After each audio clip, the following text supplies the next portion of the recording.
Mapagpalang araw mga kataba, gagawa naman tayo ng simpleng pizza. Dito sa pizza, gumamit ako ng ating tasty. Tapos, pinlaten ko siya, pinitpit ko siya gamit yung rolling pin. Pwede namang bote pag walang rolling pin o kahit na anong pangpitpit natin o baso. Pwede rin, marami tayong option mga kataba. Tapos, simpleng ingredients lang yung gagamitin natin.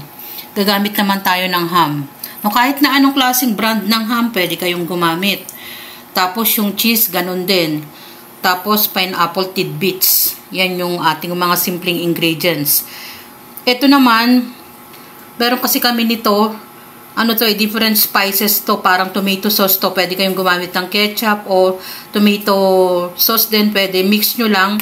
Hinaluan ko to ng konting sugar para medyo manamis-namis. Kasi medyo maasim to itong mga spices na to. Pero masarap to. Yan yung ingredients natin. Sabi ko nga, pwede kayong mag-combine ng kahit na anong gusto nyong pang toppings. Tapos, dito naman sa tray, naglagay ako ng konting margarine.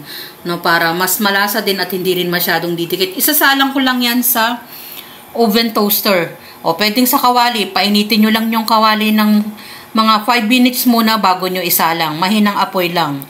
Ito naman sa oven toaster, sasalang ko lang siya ng 160 degrees, mga 15 to 20 minutes hanggang sa ma-toast yung ating mga nasa ibabaw. Kasi ito naman, manipis lang naman yung ating ham. Ganon din naman yung cheese, tutunawin lang natin. So, ganun lang kasimple. Tapos, i-arrange lang natin dyan yung ating tinapay. Ganyan lang. Tapos, saka natin lagyan ng toppings. So, yan. Balikan natin. Yan. Na-arrange ko na. In-spread ko lang yung ating sauce. At nilagay na natin yung ating mga pang-toppings.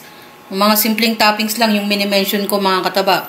3 klase lang yung inilagay ni Mama Taba. Pwede kayo maglagay ng bell pepper kung gusto nyo nang haluan ng bell pepper. Para naman mas maganda kung yung green. Wala kasi kaming bell pepper ngayon Kaya yan ang muna yung inilagay ni Mama Taba kung ano yung available. Ayan, pwede na natin siyang isalang sa oven toaster at meron pa siyang natira. Mamaya naman susunod ko yung batch na yan. Ayan yung ating marami pang natira. So marami rin siyang magagawa dyan sa tinapay na yan. Kalahating ano lang yan, kalahating plastic ng ating tasty. Pwede na nating isalang mga kataba at meron na tayong nagawa. Simpleng pizza.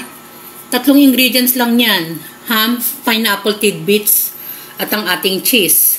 Simpleng tasty lang ang ginamit natin dyan.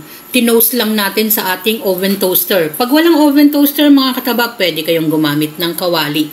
Nagdagdag ako ng cheese sa ibabaw para mas masarap. At nag-sprinkle din ako ng konting ketchup. Kung ayaw nyo ng maanghang dahil meron tayong nasa side na hot sauce. Dahil yung isang anak ko, alam nyo naman, iniiwasan din natin yung ihalo na yung hot sauce dahil meron tayong mga ayaw sa hot sauce. Pero yung iba naman ay gusto. Yan yung mga simpleng ginagawa nating pang-snack ng mga bata at kasama ng buong pamilya. Bukod sa nakakatipid ka na, siguradong masarap pa ang pagkain. Enjoy, kumain, at maging masaya. Salamat sa panonood!